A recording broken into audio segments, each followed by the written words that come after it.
ត្រីไหมเนี่ยត្រីវាស្អាតពេកហ្មងណា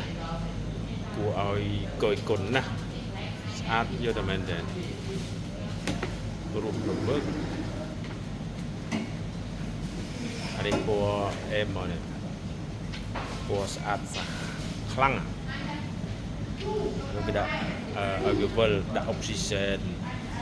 ដាក់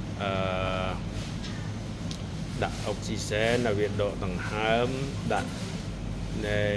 ចំណីឲ្យវាឈឺតែស្អាតដែរណាស្អាតមែនតើហ្មងមើលទៅគួរស្រឡាញ់ហ្មងរស់រវើក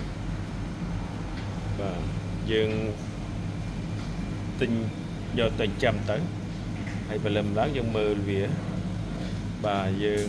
បានអារម្មណ៍រីករាយខ្លាំងហ្មងបាទនេះហៅត្រីកុំទឹកត្រជាក់ត្រីកុំទឹកត្រជាក់ត្រីកុំអូខេ